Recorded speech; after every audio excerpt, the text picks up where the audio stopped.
O Banco do Brasil divulgou o resultado do segundo trimestre, a gente vai comparar ali com as expectativas, vamos entender os detalhes do resultado, também anunciou o novo guidance, payout de dividendos, tudo ele anunciou aqui e assim, de modo geral foi ruim, tá? Vamos começar com o payout. Quem não sabe, né? O payout é uma fatia do lucro da empresa que é destinada aos dividendos. A gente já sabe que os lucros devem cair. Além disso, a fatia desse lucro destinado aos dividendos também. Então, no começo do ano, a gente tinha uma expectativa de 40 a 45, e isso foi mudado logo no primeiro trimestre. A gente já imaginava, né, que seria menor. Hoje até andei comentando, quem me perguntava nos comentários, que eu esperava de 30 a 35, como mais realista. Mas teve corretora falando 25%, enquanto outras até imaginava, de repente, ficar ali nos 40%. Né? O que acontece agora é que o Banco do Brasil anuncia um payout de 30%. Então, assim, é ruim, houve uma queda, né? Mas, assim, acho que talvez não tenha tido grandes surpresas, né? 30%, existe a gente esperando 25%, outros 30%, outros 35%. Então, ficou meio que na média, né? Poucos esperavam ali os 40%, né? Então, vamos começar com a primeira má notícia, mais dentro do esperado. A segunda má notícia é o próprio resultado em termos de lucro, né? O lucro do Banco do Brasil faz de 3.784, tá?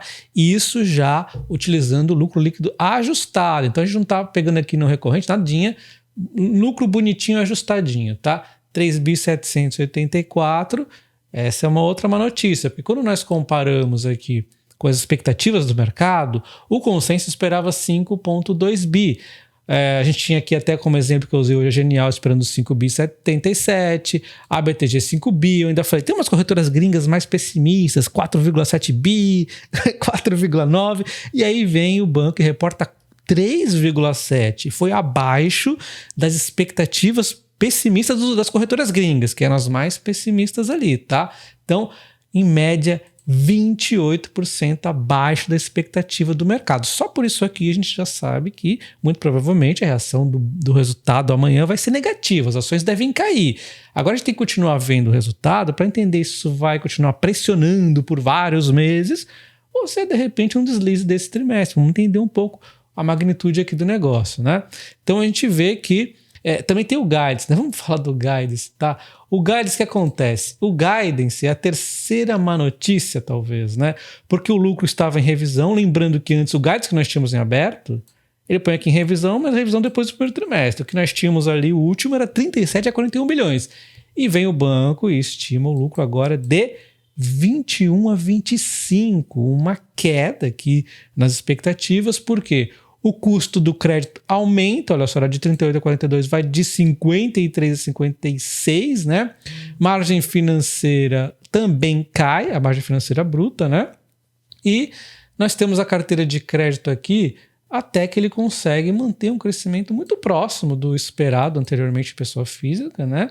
Mas empresas têm uma redução considerável no crescimento e agronegócio também tem um pouco de redução aqui, tá? E aqui é exatamente onde a gente vai ver daqui a pouco, é onde está pegando a inadimplência, né? Então tem que ter cuidado também nas empresas, tá? A empresa está ali bagunçando um pouco com a inadimplência. Então, os lucros projetados para baixo. E quando a gente olha esse lucro aqui projetado para baixo, a BTG havia comentado, eu mostrei hoje para vocês, que era de 21 a 25, que eles estavam esperando. Só que as expectativas dele para o segundo trimestre eram maiores. Então, se o Banco do Brasil fizer realmente o que ele está falando que vai fazer neste ano, né, de lucro, não está longe das expectativas aqui da BTG, por exemplo. Talvez tenha sido um tropeço um pouco mais forte no segundo trimestre, mas os próximos trimestres a recuperação vai acontecer ali. Quer dizer, começar a acontecer, né?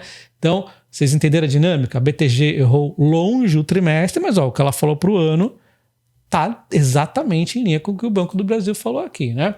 Bom, aí um ponto positivo aqui é exatamente a carteira de crédito expandida, que ainda cresce nesse trimestre, né? Teve um crescimento bacana de 11,2%, cresceu na pessoa física, cresceu bastante na jurídica, cresceu no agro, mas depois eles devem desacelerar nos próximos trimestres para dar uma contida aqui, né?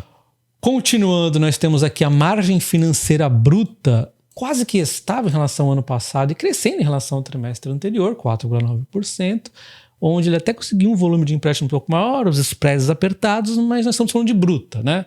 Só que acontece, dentro desses empréstimos, houve um grande aumento de provisões para perdas, né, inadimplência ali, para cobrir inadimplência. Então a gente vê o custo do crédito saltando 103,8% em relação ao ano. Eu tenho o Banco do Brasil desde 2007, eu não me lembro de ver um custo de crédito saltar desse jeito, tá? Em relação ao trimestre anterior, também um grande salto de 56,7%. O principal vilão foi a perda das provisões ali, né, onde ele faz uma provisão gigantesca de 17,3 bilhões, aumentando 80,8%, em relação ao trimestre anterior, 57%. E além disso, não bastasse isso, né, ainda temos menos recuperação das perdas, né? Então, teve menos recuperação de crédito. Cara, a conjuntura aqui foi muito ruim dos custos, né? Muito alto aqui o custo do crédito, tá? E aí nós temos a margem financeira líquida sendo corroída em 48,4% em relação ao ano a ano, em relação ao trimestre anterior, 33,3%. Aí os outros detalhes, a despesa administrativa, que sobe 4,7% no ano, mas desacelerando aqui na despesa, outras despesas administrativas, né? O pessoal aumenta 6,1%, assim, tudo ok aqui. Serviços teve umas questões ali que teve menos dias úteis, a gente já vai dar uma olhada mais para frente. Vamos no core, né, no principal. Temos aqui então margem financeira bruta, que tem essa como nós vimos, né, essa pequena queda aqui no ano a ano. Embora a receita tenha subido bastante, 17,2%, ele até conseguiu emprestar mais, como nós vimos ali a carteira de crédito crescendo, né? O que acontece é que ela perde ali na tesouraria. Mas aí até que tudo bem, é natural, porque o que acontece? A Selic, quando a Selic sobe assim numa porrada de uma só vez, atrapalha um pouco também a dinâmica aqui dos bancos. Então a gente não está, aqui estaria tranquilo perder só essa margem bruta. O problema foi a despesa, né? A despesa sobe demais, aí tem a margem líquida sendo comprimida, né? O problema foi a margem líquida principalmente. E os spreads também, olha só, os spreads ele até conseguiu subir um pouquinho aqui o spread, se aproveitando um pouco da Selic que sobe, né? Ele conseguiu abocanhar um pouquinho, né? O que no trimestre passado a gente viu, foi triste isso aqui, né? Caiu, sendo que a Selic estava subindo, mas agora ele consegue subir um pouco, o que é positivo, mas ó, o spread ajustado ao risco, cara, piorou, né? Porque, beleza, ele conseguiu mais margem em cada empréstimo, sim, só que muita provisão come essa margem aqui, né? Então a gente vê os spreads líquidos bem pequenininhos. A gente vê a carteira, então, crescendo um pouquinho, onde agro caiu um pouco, empresas subiu aqui um pouco e o pessoa física subiu. Então acabou subindo a pessoa física, a empresa, e o agro caiu um pouquinho, bem pouquinho ali, né? Então ele não mudou tanto a dinâmica da carteira, né? Mas teve um crescimentozinho pequeno nos volumes. O problema, né, como nós já vimos, é a provisão. E olha só, não é só a agro, né, que a gente havia alertado já, os analistas também. Cara, a provisão aqui para a jurídica dá uma disparada. E eu me lembro muito bem da época do governo Dilma, o que isso deu de dor de cabeça a essas empresas aqui, tá? Então, aumenta aqui, já até dá até arrepio. O agro altíssimo, né? Assim, eu acho que nunca teve uma provisão tão alta nesse setor agro, né? Também não dá para culpar tudo só o banco, também tem a questão da resolução que mudou, aquele negócio de a empresa pede recuperação judicial, a pessoa ele pede recuperação judicial, e aí já ela está até adimplente, do nada ela já vai ter que provisionar, é complicado, né? Então a gente ainda está esperando se tem alguma conversa ali com o Banco Central para ver se melhora essa situação, mas assim, bem ruim, e de olho aqui na pessoa jurídica. A pessoa física até que aumentou, assim, mas tá ok, porque, poxa, o Brasil aqui tá muito complicado a inadimplência, né? E ele subiu um pouco a provisão, mas ele conseguiu spread maior, então acho que aqui a pessoa física tá de boa até. Podemos ver então a carteira de crédito expandida crescendo um pouquinho, enquanto a inadimplência acaba subindo mais, o que gerou provisões maiores, né? Então olha só, aqui está a inadimplência de 90 dias, que sai de 3,86 para 4,21, ainda é um salto muito importante, um salto considerável, né? Sendo que a inadimplência de 30 dias também não mostra muita folga, não. Também vai lá e dá um salto grande, indicando que esses caras aqui de 30 dias podem virar os posteriores 90 dias. Então, sinal ainda, no curtíssimo prazo, ainda não é muito bacana, né? O índice de cobertura, mesmo com uma provisão gigantesca, se manteve praticamente estável, até caiu um pouquinho ali, né? Então toda essa provisão não foi necessariamente exagero, foi ali realmente seguindo a inadimplência, né? Seguindo também a questão da resolução que ele tem que seguir. A inadimplência de pessoa física dá um salto de 5,10 para 5,59, um salto até que relativamente considerável, mas como ele tem aqui buscado spreads um pouco maiores, acho que meio que compensa um pouco. Mas ó, de 30 dias também deu um saltinho aqui. Não dá para dizer que tá bom também, né? Assim, dá pra gente engolir, a gente engole isso aqui, né? A gente sabe que a carteira do banco é bem focada no crédito consignado, que é uma carteira que, em termos de pessoa física, até que segura, né?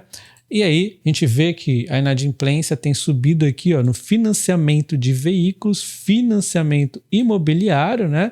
E até mesmo crédito consignado. E justamente o cartão de crédito, que é um grande risco, que é a maior inadimplência na verdade, diminuiu um pouco aqui. Então, diante dessa magnitude que eu estou vendo aqui, eu digo que, de modo geral, foi até que ok, aceitável a pessoa física, tá?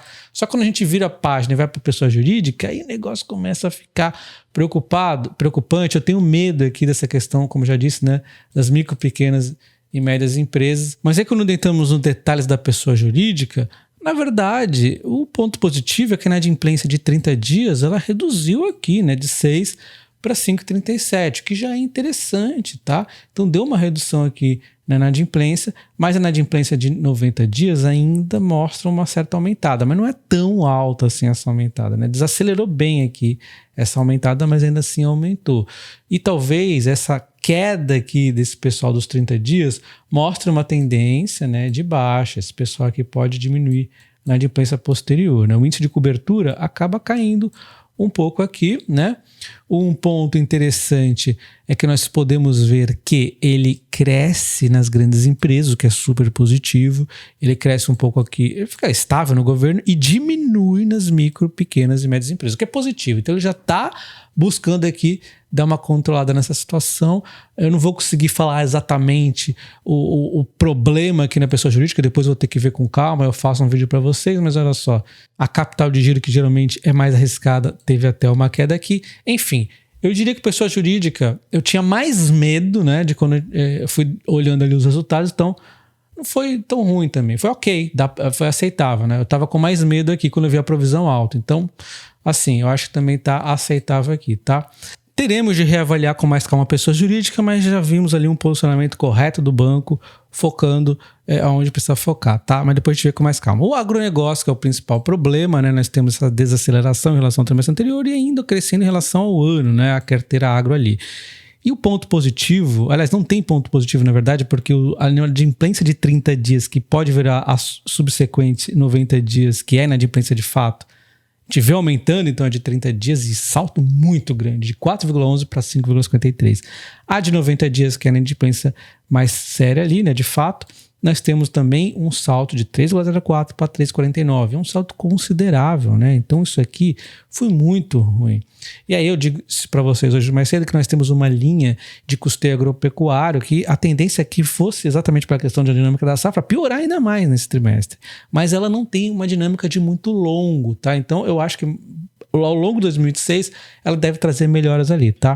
De qualquer forma, a cobertura, eles já aumentam aqui. Então, eles foram aqui, ó, mais para a linha da cautela para poder cobrir todo esse rombo inadimplente aqui, né? Então, nessa frente, dá para ver que eles foram um pouco mais cautelosos sim, né?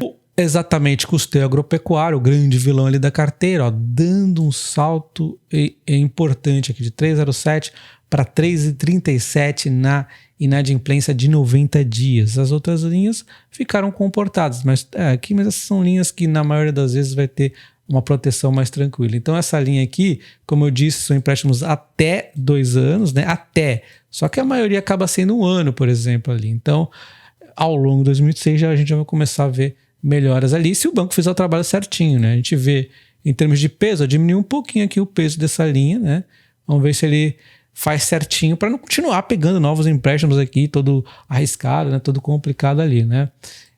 Comentei mais cedo no vídeo para vocês. As despesas aqui, então, com o pessoal, já comentei, né? Ela sobe 6,1, tá ok, porque ela desacelera onde ela pode desacelerar mais. Serviços cai 1% no ano, mas tem até a questão de dias úteis, assim, relativamente tranquilo. Bom, então na minha opinião o resultado foi fraco, deve ter uma pressão amanhã e a depender das reanálises, aquela mesma história, né? As corretoras vão lá, vai ser pior que isso, vai ser pior ainda, que eu não sei o que, o fim do mundo, e as ações vão caindo talvez cada dia mais aqui, mas eu não acho que vai ter essa dinâmica toda, dessa queda desse magnitude toda, tá? Nós vimos ali que o próprio previsão de expectativas do lucro que a BTG colocou para o ano está em linha com o guidance do Banco do Brasil, tá? A dúvida é se o Banco do Brasil vai cumprir o guidance. Se eu fosse dar um palpite, eu colocaria o mínimo ali do guidance, tá? Porque esse trimestre foi muito fraco e sim, a impressão é que chegamos ao fundo do poço, mas provavelmente pela grande decepção, né, em relação ao lucro deste trimestre, as ações devem apresentar uma queda ali amanhã, né? Deixa nos comentários o que você acha que vai acontecer com as ações do Banco do Brasil amanhã. Espero que você tenha gostado desse vídeo. Não se esqueça de se inscrever no canal e se tornar membro. Só não se esqueça de se tornar membro do canal, que você vai ter acesso a vídeos exclusivos de diversas empresas, como o Banco ABC, que é outro excelente banco, várias outras que eu levo para os membros exclusivos, além da planilha de dividendos e preço teto de diversas empresas por exercício de 2025 e 2026. Seja membro, você também vai ter acesso ao Telegram, vai ajudar aqui o canal a se manter. Um abraço e até o próximo. Valeu!